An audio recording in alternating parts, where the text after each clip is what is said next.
between 9:30 and 10 a.m. Eastern Time. We'll have Trill Williams and Ifeatu Melifonwu on the show. They're both in the 2021 NFL Draft.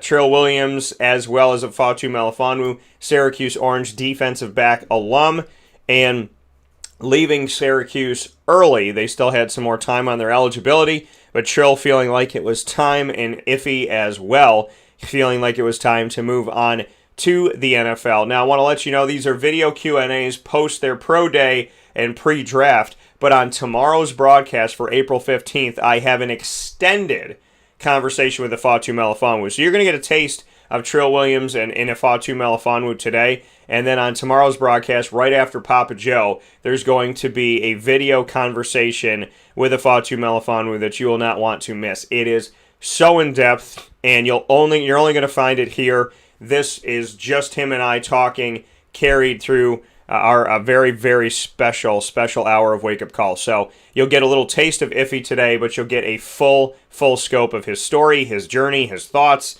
moving forward, and everything going on as he gets ready for the NFL Draft. You're not going to want to miss a second of that broadcast, and that'll be coming to you this Thursday, April 15th at around 10:15 a.m. Eastern Time.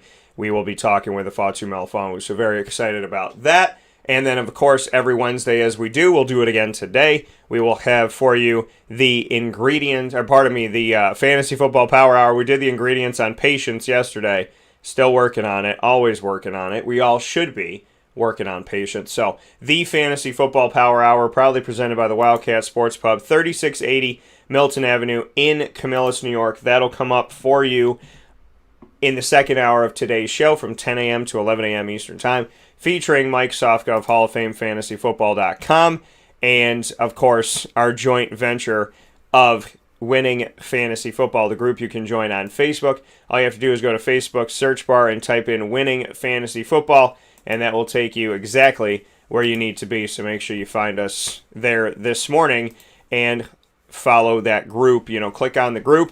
We'll add you in, and you'll be able to talk with us and ask us advice and all the good stuff all the way through. So, shout out to everybody that's here. Appreciate having you here. Hope you're having a fantastic day. Oh, and to let you all know, apparently Facebook is doing a horrible thing, which is take away watch parties, which makes it even more difficult for us to reach you.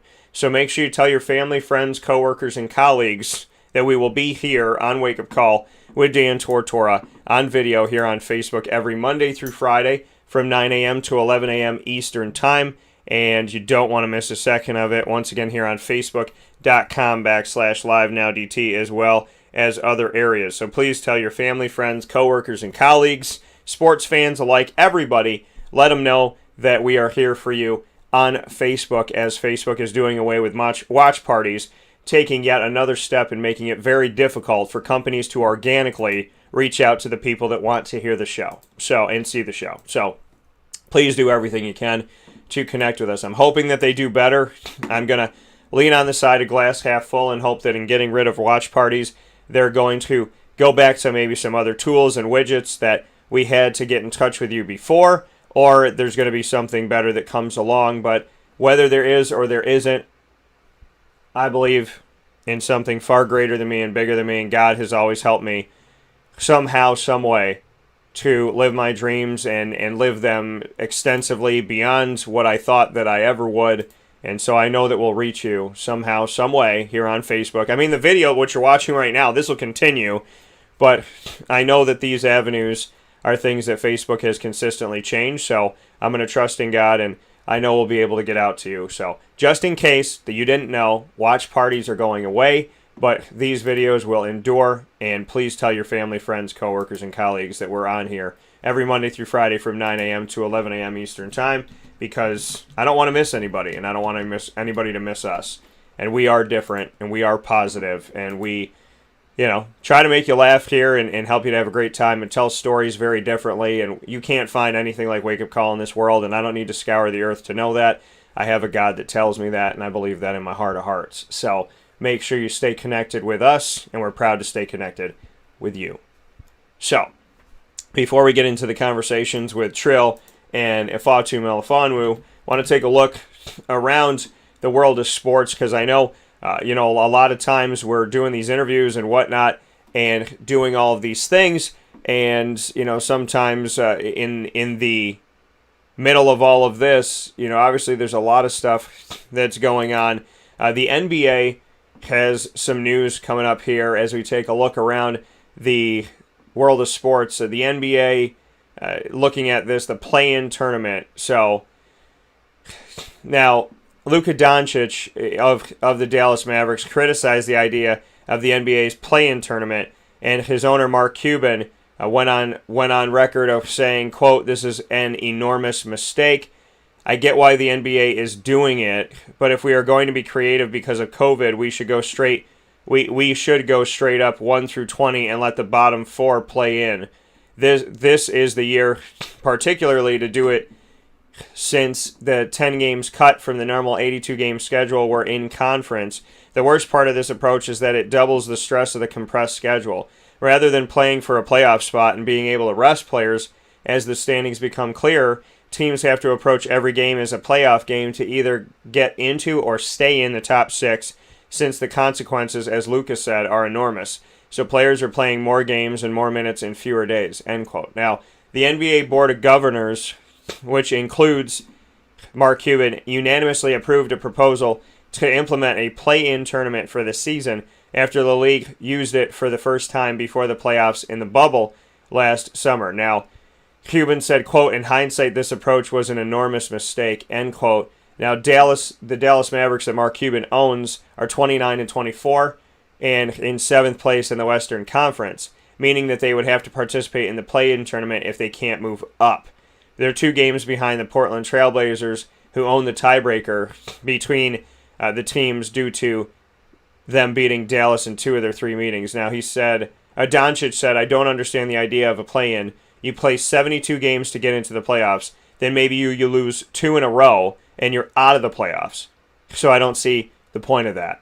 So, just making the statement of playing 72 games instead of the 82-game schedule, and Lucas saying you play 72 games to get into the playoffs, and then maybe you'll lose 2 in a row and you're out. So he doesn't get that, end quote. Now, the play-in concept features the teams that finish from 7th to 10th place in each conference. The structure, which the NBA announced in November, includes 3 games in each conference. The 7th and 8th place teams play each other, with the winner earning the 7th seed. The 9th and 10th place teams also play each other, with the loser eliminated from playoff contention. The loser of the 7-8 and winner of the 9-10 play, with the 8th playoff seed at stake. So basically, you play through a 72-game regular season schedule, as opposed to an 82-game regular season schedule. So you take out those 10, those normal regular season, and you go into this play-in. So if you're in the standings and you're in 7th or 8th place, you play for the 7 seed. The winner gets the 7 seed in this little mini wild card round kind of baseball style, series.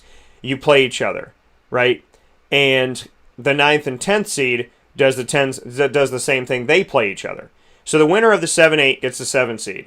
The loser of the 7-8 plays the winner of the 9-10, and then they try to do it. So instead of just taking the top 8, they allow 7, 8, 9, and 10 to play each other now.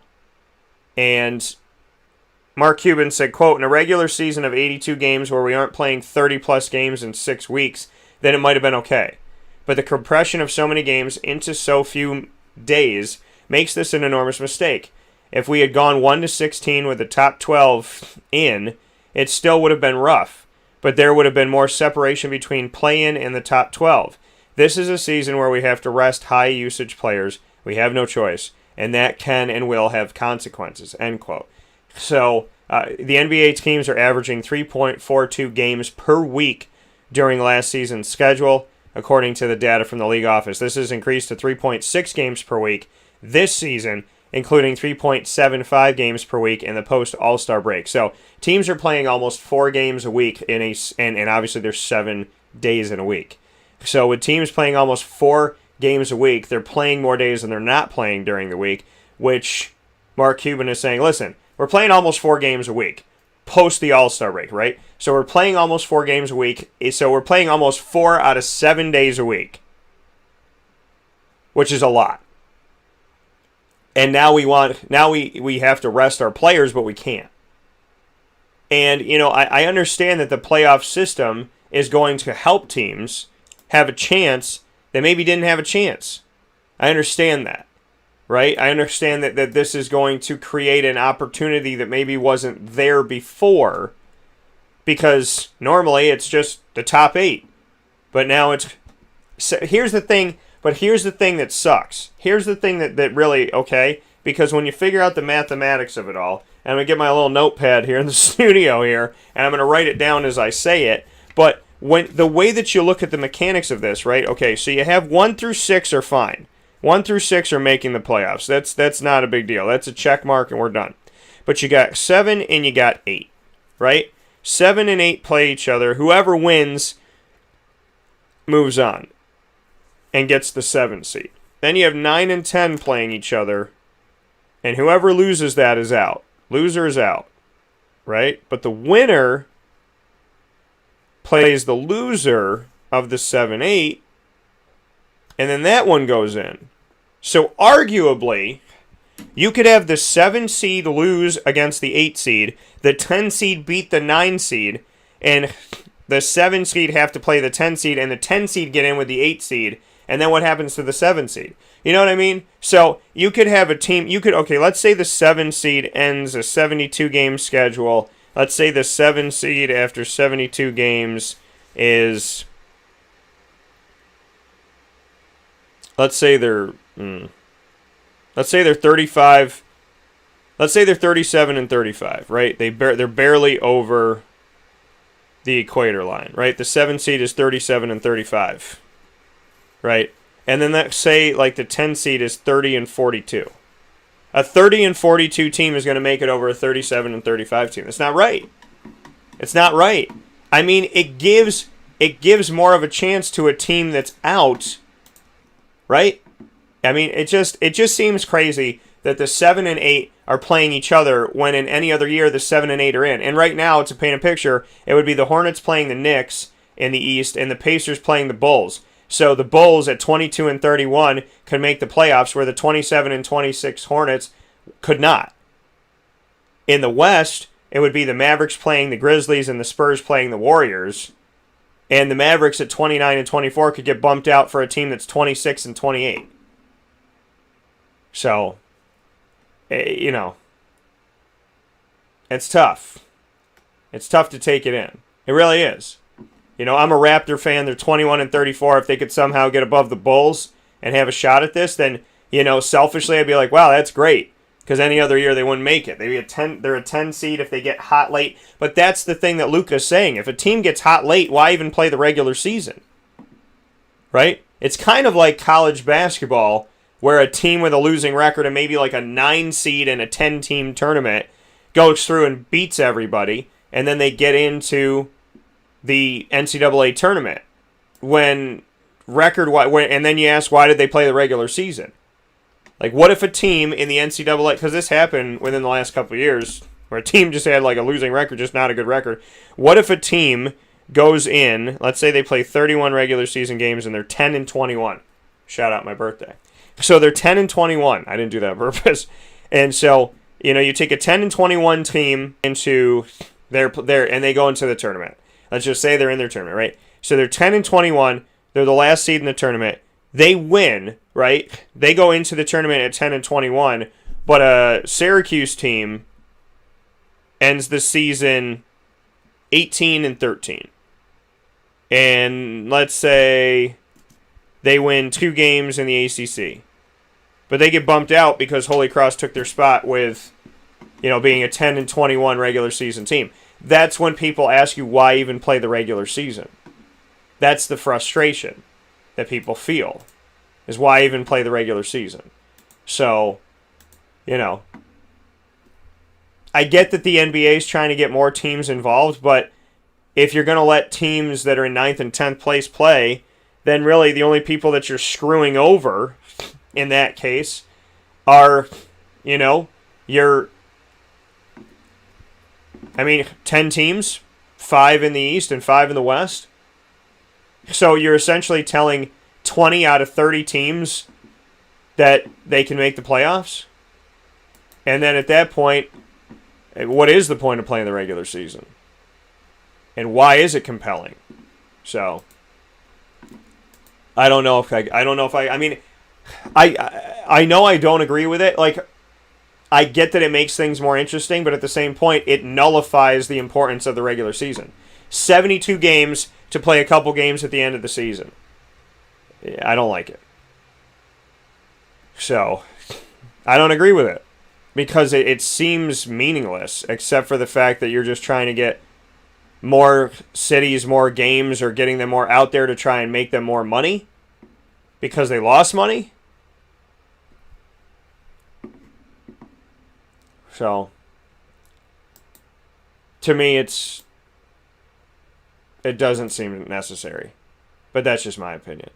We will be talking about baseball with PJ here, and that'll be happening this Thursday. Papa Joe talking with us every Thursday from 9 a.m. to 11 a.m. or 9 a.m. to 10 a.m. Eastern Time, in hour number 1 of Wake Up Call with Dan Tortora every single Thursday.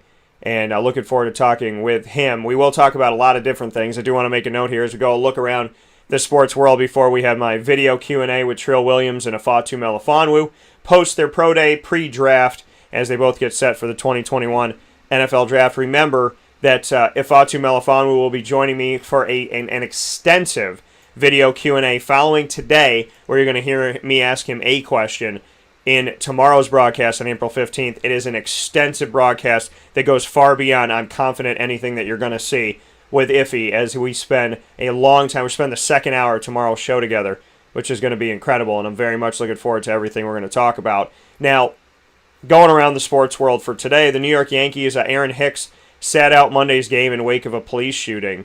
Now, center fielder Aaron Hicks took himself out of the lineup against the Toronto Blue Jays at TD Ballpark in the wake of unrest in Minneapolis after the police shooting of Dante Wright that happened on Sunday.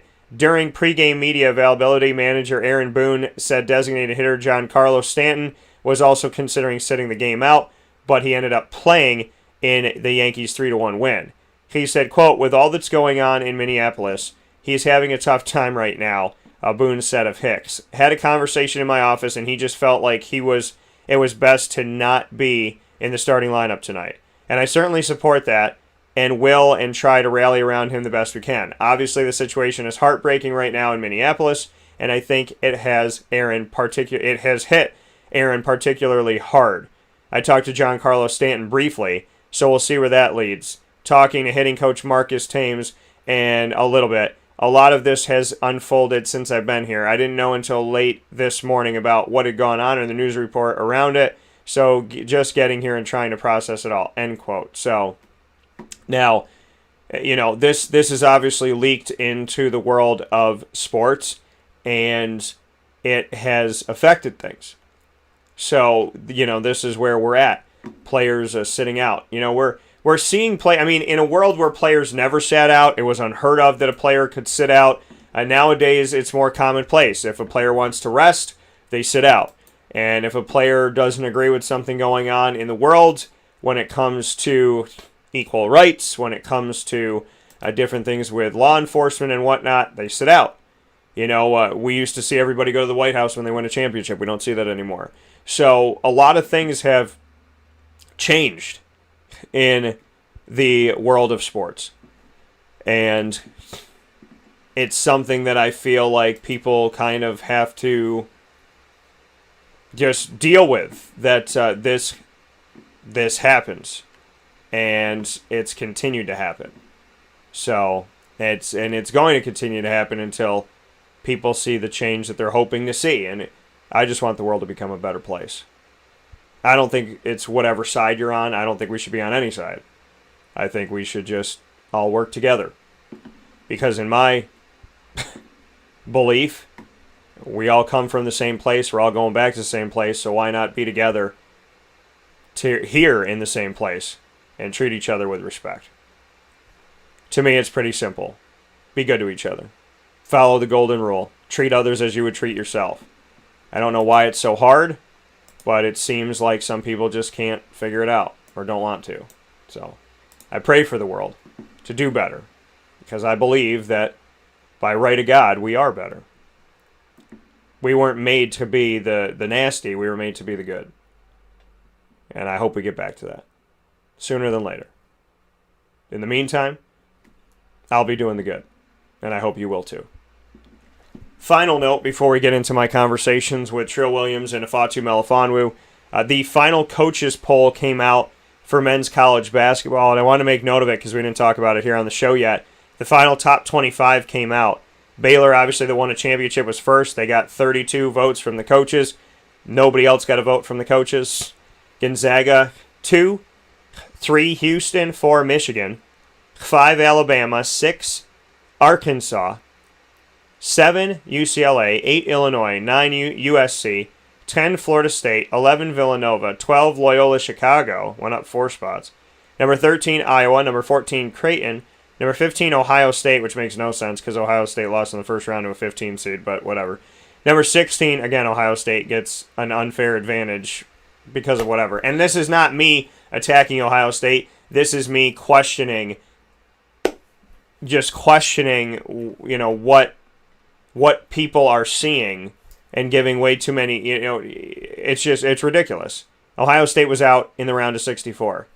Syracuse was out in the Sweet 16. And Ohio State's 15? Yeah, okay. 16, Kansas. 17, Oregon. 18, West Virginia, who was beat by Syracuse. 19, and mind you, they were 19-10 on the season. 19, Oklahoma State. 20, Oregon State. 21, Texas. 22, Texas Tech. 23, Colorado. 24, Virginia, who lost to Ohio in the first round. And 25, Syracuse, who lost to Virginia on a buzzer beater in the ACC tournament. So, the good news for Syracuse fans is that your men's basketball team made the final top 25 coaches poll of 2021 season. The bad news, there's a bunch of teams in this thing that don't deserve it. Oral Roberts wasn't even allowed in, which is BS. So, I'm against it. I don't agree with it, but that's my thought. That's my feeling. I'm just happy to see an Orange S on there for my hometown. Syracuse made the final top 25 of the 2020-2021 men's basketball college season. With that being stated, we'll take a step aside for a fast break here on Wake Up Call with Dan Tortora. When we come back, you will see my video Q&As with Trill Williams and Ifeatu Melifonwu as they get set to move forward out of their Syracuse Pro Day and into the 2021 NFL Draft, both leaving early in hopes of their dreams being realized inside of the NFL.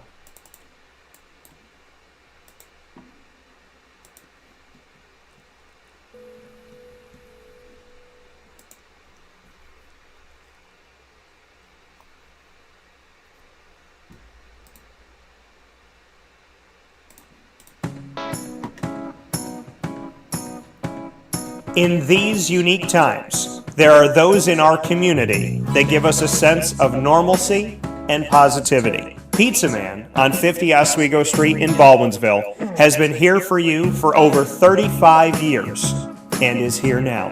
Call 315-638-1234 or order online at pizzamanbville.com to bring those familiar tastes into your home. And remember to come see our monthly on-site broadcasts centered around the community and our Baldwinsville beats. Pizza Man in Baldwinsville. Any way you slice it, they are always here for you.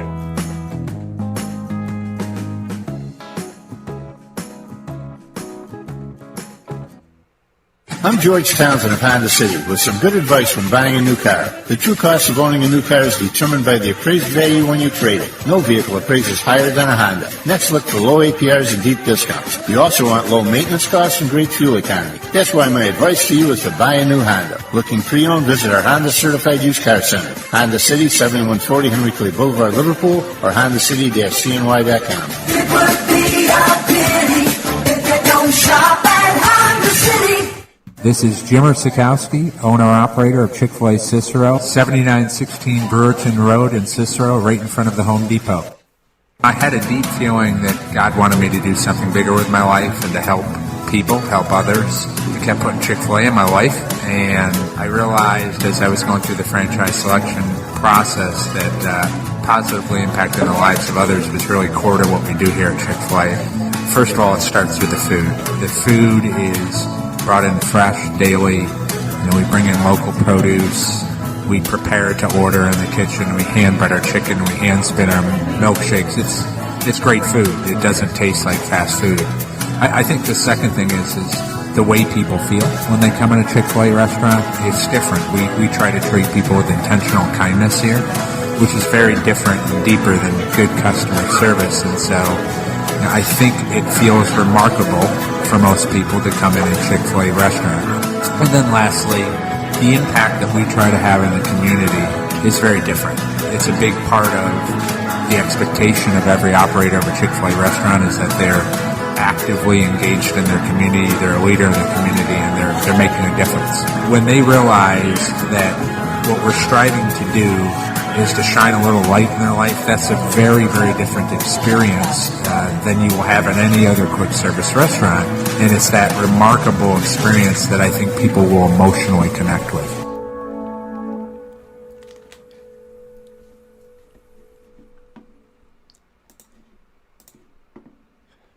Welcome back here to Wake Up Call with Dan Tortora on wakeupcalldt.com, your one-stop sports shop, and on mixlr.com/wakeupcalldt. Proud to be here with you inside of the Cafe Kubal studios. You're also watching on Facebook Live on facebook.com/live-now-DT and on youtube.com/wakeupcalldt. So however you're connecting here with the broadcast of Wake Up Call with Dan Tortora, we appreciate you so very much, and I definitely thank you for being here, supporting everything that we do here with Wake Up Call with Dan Tortora, and obviously supporting the beautiful companies that we are very proud to work with inside of this community of Central and Upstate New York, with a lot of love for all of these wonderful places, and those places being Carvel DeWitt, as well as Cafe Kubal, the Wildcat Sports Pub, Chick-fil-A Cicero, Avicoli's Canine Camp Dog Daycare, Pizza Man, Canine Campground Dog Boarding, the Millhouse Market, Honda City of Liverpool, and Ma and Pa's Popcorn.com. Go to Ma and Pa's Popcorn.com, use the promo code DT20. You can also go to Ma and Pa's Kettle Corn and Popcorn Factory on site on location at 201 Old 7th North Street in Liverpool, New York, and grab your favorites today. And if you're like me, and I'm in it to win it with the movies. I'm catching up with my shows now when I can, and I'm jumping in. I'm watching movies. I haven't been watching movies for a long time. For the most part, I'm jumping back into watching movies again. So I like having my Ma and Pa's Kettle Corn right there with me. A few different flavors to hang out with and have a good time. So definitely go and get you some today, as they would say down in North Carolina. Go get you some. So it's and definitely go and do that. So do right by you, and definitely head out to Ma and Pa's Kettle Corn and Popcorn Factory. If you're going there for in-store pickup, you can order online and get 20% off. It's not just for delivery, it's for both. So if you go to maandpaspopcorn.com and use my promo code DT20, that's DT20, you get 20% off, so why wouldn't you do it? 20% off, and all you have to do is utilize my promo code at maandpaspopcorn.com for in-store pickup or delivery to any one of the 50 states here in the United States of America. So, with that, I now proudly bring you my video Q&As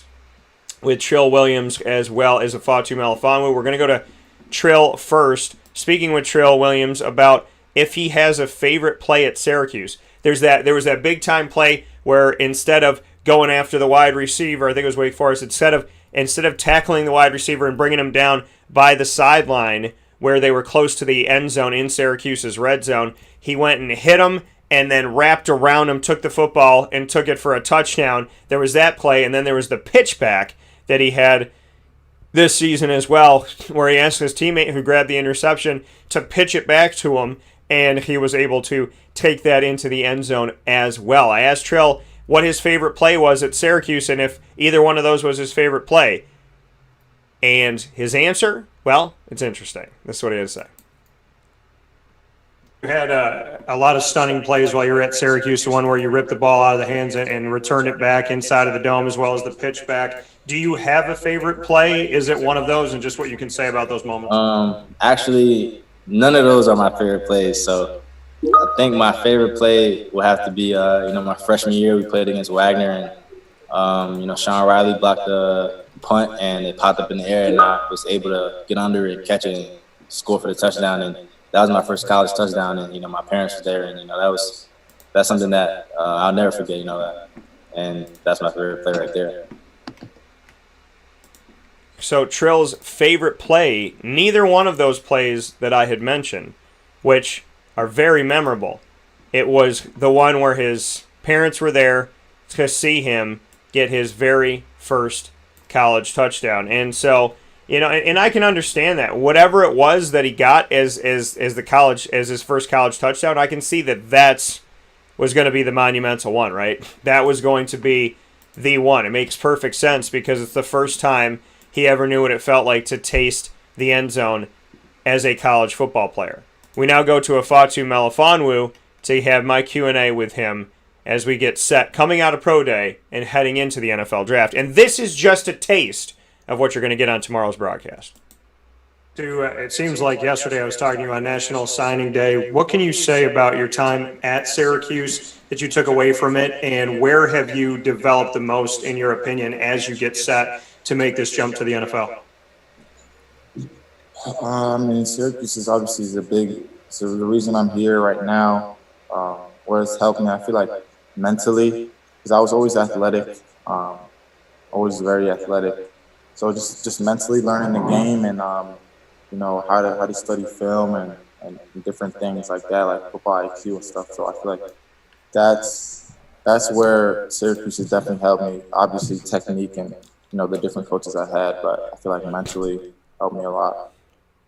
So the mental side of the game is where Iffy thought he got his most out of being at Syracuse. So those two messages coming from Trill and Ifeatu Melifonwu, I'm going to be sharing them on our social media, Facebook at WakeUpCallDT, Twitter at CallDT, and Instagram at WakeUpCall_DT, so you can go and watch those videos whenever you want on our timelines of both of those. So I do want to let you know that. So make sure you connect with us on social media so you'll be ready for me airing those individually, so you can go to Trill immediately as well as to Ifeatu Melifonwu on Facebook at WakeUpCallDT, Twitter at CallDT, and Instagram at WakeUpCall_DT. Very excited to see where these gentlemen are going to fall. Probably the most exciting NFL draft that we've had for Syracuse players in a long time, in the sense of the fact that between Trill Williams, Ifeatu Melifonwu, and Andre Cisco, we can see all these guys gone in the first 4 rounds. I would hope that Andre Cisco is a first-round pick, but at worst a second-round pick. I would hope that we see Iffy gone in the first 2 rounds, at worst third, and I would hope that Trill gets in there somewhere within 2 and 3, probably 3, and hopefully no farther than 4. So that's how I look at it. Syracuse has not had a player drafted high in a while, especially in this Dino Babers era, and so the time for that to change is now. And it would be great to see, what I think can happen, which is Cisco go in the first round, Iffy go in the second, and then hopefully Trill go between the third and the fourth.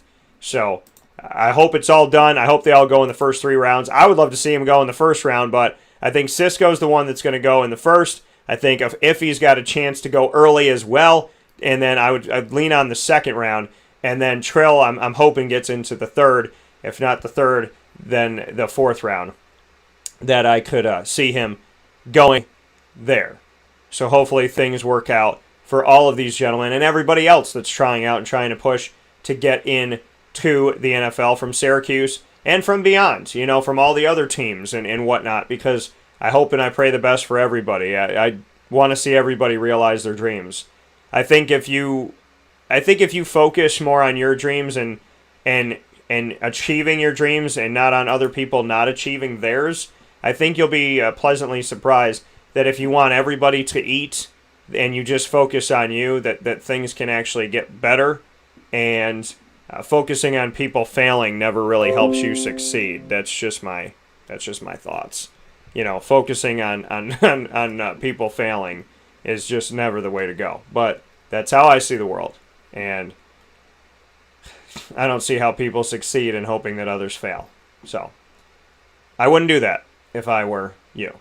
With that being said, I want to go to Trill Williams. Now, Trill this season obviously didn't get to play a full season by any stretch of the imagination, but statistically, looking at Trill at Syracuse, who's played all over the place in their secondary, in 2018 as a true freshman, he had 31 total tackles. 25 of those 31 were solo tackles. He had 2 interceptions as a true freshman in college football inside of the ACC. In 2019, he had 38 tackles, 25 solo again. So in his first 2 seasons, in his true freshman and true sophomore seasons at Syracuse, Trill Williams had over 30 tackles total in both of those seasons and had 25 solo tackles in each of those seasons as well. And he had 3 forced fumbles in 2019 and an interception. And then in 2020, he had 24 total tackles, not being able to play a full season, 4 passes defended, and he had an interception. So Trill Williams has intercepted the ball at least one time in all of his 3 seasons, which is not an easy thing to do. I know people see 1 and 2 in the stat line, and they think, well, those are low numbers by definition. Yeah, when it comes to interceptions, not so much. So, I mean, Andre Cisco just blows these, just blew a lot of stuff out of the water, leading the nation in interceptions for active players coming into this past season. But Trill Williams getting an interception every single season. There's guys in the NFL that don't get interceptions for multiple seasons. So definitely great numbers there that Trill was able to get at least 1 pick per season. And great to see him get 24 total tackles this past season when he didn't get to play a full season. And knowing that he's had passes defended, forced fumbles, and everything, he ends his career at Syracuse just shy of 100 total tackles in 3 seasons. So 93 total tackles, 65 of those solo, 6 passes defended, 3 forced fumbles, and 4 interceptions with 1 touchdown off of an interception. So just to me, Trill's numbers again. I think of the 3 guys getting drafted, we're going to see him go 3rd of the 3. I think Iffy is going to be the 2nd one drafted and Cisco the 1st, like I stated. But that doesn't discredit the fact that I think Trill Williams can bring it to some team in the NFL. And I hope that he's ready and that it translates and everything turns out fantastic because I want nothing but the best for Trill. Ifeatu Melifonwu, 3 seasons at Syracuse as well. Let's take a look at what he did statistically at Syracuse. Iffy, coming from Massachusetts in 2018 as a true freshman, he had 14 tackles. They were all solo. In 2019, he had 20 tackles, 16 of them solo. So again, looking at their total tackles and seeing that him and Trill lean more on their side of wrapping somebody around solo tackle. I've always respected that. I mean, obviously your total tackles are important, but I look at that solo and say, like, is that a high number? Is that the majority? Because that's showing that, like, you can do the work on your own. You can wrap a guy up. You're strong enough to take him down. You have good technique in how you do it. You attack the right way. So Ifeatu Melifonwu, 20 total tackles in his 2nd season. 16 of those solo, 7 passes defended. Oh, by the way, in 2018, he had 6 passes defended. 7 defended in 2019. 2 interceptions in his 2nd season at Syracuse. And in 2020, he had 55 total tackles, stepping up with Cisco and Trill being out. 42 of 55 were solo, 8 passes defended, so that's gone up every year. He had a sack this season and an interception. So he ends his career at Syracuse with an interception in 2 of 3 seasons. He gets a sack. His passes defended were 21 in total. They went up every year from 6 to 7 to 8. His total tackles went up every year. His solo tackles went up every year. And he ends with 89 total tackles, with 72 of those being solo tackles. Awesome. And that leads us to looking at the numbers for Andre Cisco. So again, Syracuse very well could have their best year in a very long time in the draft as far as having not 1, not 2. I mean, they haven't had anybody go in the top 3 rounds lately. I think Jay Bromley was the last guy to do it. They haven't had anybody go in the top 3 rounds. They haven't had anybody go in the 1st round. They haven't had anybody go in this, you know what I mean? It's like, it's not 1, it's not 2, it's the top 3. The best Syracuse has gotten is in the 4th round. And now we could see all these guys go in the first 3 rounds, if not by the first 4. I want to go to Cisco's numbers this year as well. Or pardon me, for his entire career. This year he didn't get to do really anything because of the freak injury that he had. So, but we take a look at it. And Andre Cisco in 2018 started his career at Syracuse as a true freshman with 60 total tackles. Started his career at Syracuse with 60 total tackles in 2018. 46 of those 60 tackles were solo. 9 passes defended. 1 forced fumble. And as a true freshman, 7 interceptions. In 2019, he goes from 60 to 65 total tackles. 41 of them solo. 5 passes defended. Another forced fumble. 5 interceptions. This past season, when he played for like 5 seconds, 11 total tackles, 7 solo, and still had an interception. He ends his time at Syracuse with 136 total tackles, with almost 100 of them being solo with 94, 42 assisted tackles, 14 passes defended, 2 forced fumbles, 13 interceptions, a touchdown off an interception, and a partridge in a pear tree. This man should be a first-round pick. I believe if he went to a team like Ohio State, we talked about before, Ohio State gets all that clout, right? If he went to Ohio State, it's no question. He could be a top 7 pick. But I'm hoping that he gets in here in the first round. He should. He should. And I respect the heck out of all of these guys, again, that are trying to get in here. I respect them all. Andre Cisco, 136 total tackles. As a true freshman, 7 interceptions. I got to read it again. 7 interceptions and 5 interceptions as a freshman. He came into the 2020 season as the active interception leader in America of every Division 1A college football team, which there's at least 130 of them. Insane. So we look at the mock draft here. I'm looking at some of them here. And seeing if they have him in the first round. And Andre Cisco, according to what I'm looking at right now, doesn't make it into the first round, which I think is BS. If he doesn't make it into the first round, the Jaguars have the first pick of the second round. They better draft him because they got the Jaguars in this one taking a safety out of TCU. No. Andre Cisco. Don't think about it. Just do it, Nike. So, I'm looking through this right now to see exactly where they have Cisco. He's coming off an injury. I get that, but they have people going before him where... Well, they actually have Ifeatu Melifonwu going before him at 58 to the Baltimore Ravens. Interesting. I mean, I do think if he's a second rounder, but Cisco should be a first round pick. And now I'm just curious at the one I'm looking at. Okay, they got him going in the third round to Washington, 82 overall. Yeah, I don't agree with that. I don't think that should happen. If that happens, if Cisco falls, then that's going to push Trill. And they could go close to each other, but I think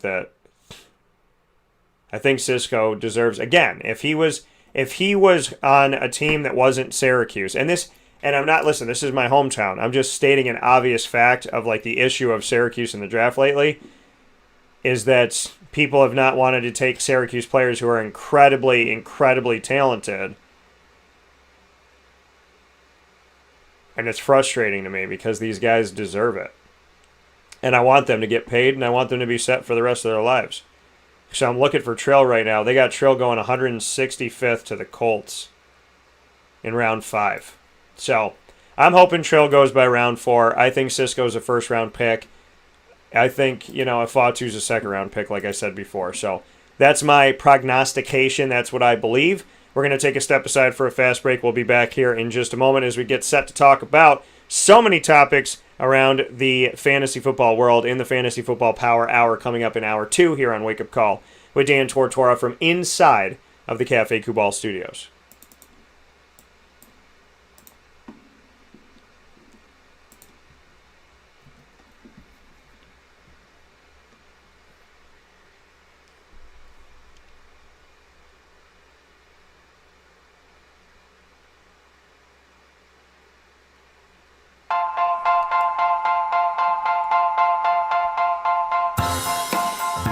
Cafe Cabal Mobile Cafe brings the cafe experience to you. We'll roll out to your neighborhood or office, ready to serve our locally crafted espresso bar to our loyal patrons. Inquire at cafecubal.com. Cafe Cabal, coffee for the soul.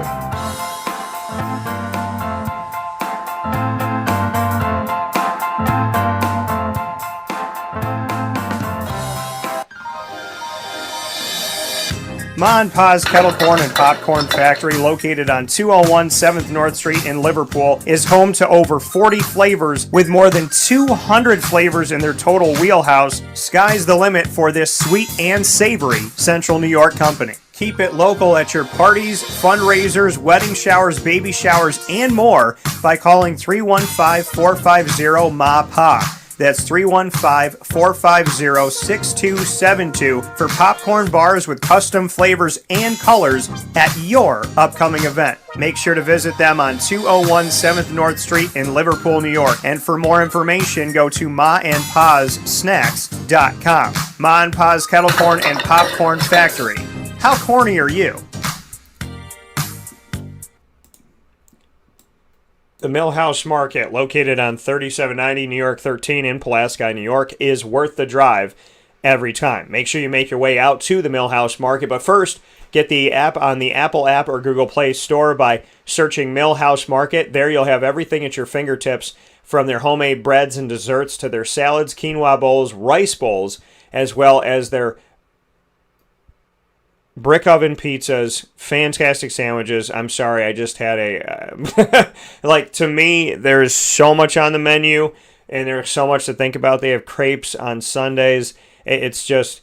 I'm surprised I don't pass out every time I talk about this. The Millhouse Market is a fantastic place to bring your family, to bring a date. They have their indoor dining restaurant. They're nice, kind of... just intimate setting in the restaurant, just really, really great. They have a bar there for you inside of the restaurant as well. Nice bistro place. They have a general store with local products from local companies, and they have their drive-thru where you can just pick up your food, grab it, and go. They have done so many different things, especially during a pandemic, to be there for us and to find different ways to make things exciting and positive and safe and just innovative. So I appreciate and I thank them so much for all that they have done. The Millhouse Market open Tuesday through Saturday from 7 a.m. to 8 p.m. inside and for the drive-thru, and on Sundays inside in the drive-thru from 7 a.m. to 3 p.m. So make your way out to the Millhouse Market, let them know the Wake Up Call sent you, and I dare you to find a favorite and stick to it, because between the meatball sandwich and there's so many. Between the meatball sandwich and the Cobb salad and the bee sting pizza and the steak and blue pizza and the breakfast pizza and the crepes, as well as their M&M cookies, and the maple brownie, I continue to want to order 7 things every time I go on the app. So make sure you do that today. Go on the app, make your order, and head out to the Millhouse Market. Support local on 3790 New York 13 in Pulaski, New York. Worth the drive every time. That being stated, here on Wake Up Call with Dan Tortora, inside of the Cafe Cabal studios, you're watching here on Facebook Live on facebook.com/livenowdt, as well as on YouTube Live on youtube.com/wakeupcalldt, and of course you are listening throughout the world on mixlr.com/wakeupcalldt and on wakeupcalldt.com's homepage. So, with all that being stated, we're going to end this video, and we're going to start a new one for the Fantasy Football Power Hour, as we do every single Wednesday. So I'll be back in just a second on Facebook and YouTube for those of you on wakeupcalldt.com and on mixlr.com/wakeupcalldt. Continue to listen through inside of the Cafe Cabal studios. I thank you for watching this video, and I implore you to watch the next one.